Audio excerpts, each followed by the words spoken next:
Today is Tuesday, April 20th, 2010, and I am here to receive Father God's message.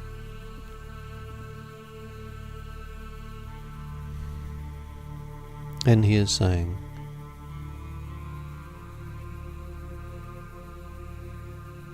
there are many things that humanity needs to understand about the nature of reality as you perceive it, the nature of the mind and how it works, the nature of who and what you are as a spiritual being, the nature of how life unfolds in front of you, the powers that you all possess as individuals, and by that I mean the totality of the powers at your command, rather than this very small subset that you take to be the truth of who and what you are. And I speak in general terms here. There is so much to understand, and I would say to you that most of humanity will not come to understand the majority of what I'm speaking about between now and the end of 2012. It is simply not practical. And I mention this because it's important for all of you to acknowledge the totality of who and what you are. And I have mentioned this a little, and I will expand on it in a moment. But the key thing to understand is that in order to progress, all you need do is address those 3 steps that I and others have spoken about before. Acknowledge your Creator, clear the negative karmic past, and rejuvenate the physical body. That's all you need do. And the rest, with time, if it has not begun to slot into place for you beforehand, will unfold at a rate that will be spellbinding. I have mentioned before that prior to the fall in Atlantis, the human being carried over 2,000 strands of DNA. And I use the term human being rather than the physical body because not all of that DNA was present in the physical. And as I have mentioned, you don't need to reflect upon that very long to realize that the nature of what it meant to be a human being prior to the fall and after the fall was very, very different. And so much will simply awaken for you as that DNA is activated. And that activation will occur a week or so after the arrival of those energies at the solstice of December 2012. So, some of you will walk a path where you are actively opening up your skills because you truly can do this now. Some are doing this via working with Carolyn and Richard on their conference calls because they teach how to speak to beings on the other side, speak to your body, speak to your higher self, all kinds of skills of this nature, which are very powerful tools, but it is not the only way to go about this.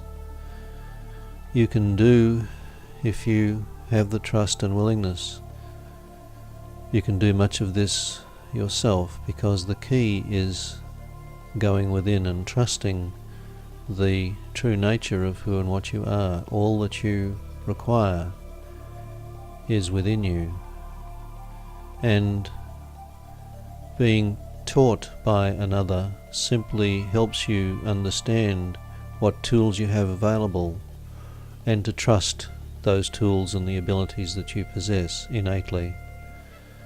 That's all in truth that teaching is. It is more an awakening process than an imparting of knowledge. So I say these words so that you get a sense of the power that you all hold. You are not these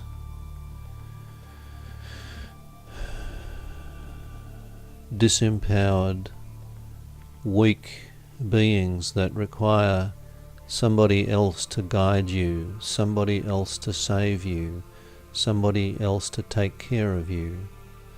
That is so far from the truth of who and what you are. It is laughable when looked at from my perspective. It is laughable. Because you are all extraordinarily powerful beings that have come into a consciousness where those powers have been hidden from you. And yes, some of them you will not have access to until your full DNA is activated once more, but you have access to far more of them than you realize. You need to begin to reflect upon the power of who and what you are. And I would say that this is not a matter of ego. It is not an egotistical matter, though some run the risk of getting lost in ego as they awaken their powers, and it requires discipline to understand this. However, to claim those powers for yourself is not an egoic matter, though many are quick to judge it as such. It is not that. It is simply reclaiming the truth of who and what you are. And this so-called ascension process that you have begun in earnest is truly about reawakening to the truth of who and what you are, to reclaiming your power, your ability, your capacity to influence consciousness on levels that in this moment you cannot imagine. And the gifts that will be bestowed upon you with the combination of the powers that you will possess, along with having the physical body with which to work with these powers, is truly an extraordinary gift. I will mention that when you ascend, you will be moving to the highest vibration at which beings carry a physical body. And you could say this is a gift from your Creator for having walked this very difficult path. So you will be ascending to what is known as the angelic dimension. And I say this is a gift to humanity. So I want you to understand a little of what is in front of you, about what you need to be beginning to embrace. Even if you are uncertain as to what it means that I'm speaking about, begin to accept the truth that you are a powerful being, able to create your own reality, which indeed you already do, though you don't acknowledge it by and large. You are a powerful being, and you can take charge of that in a conscious, volitional way. You can take charge of it, and you need to begin to allow that truth to sink into you as you begin to walk this path. Know that truth. You are all extraordinarily powerful beings, way beyond what you take yourselves to be. And so it is.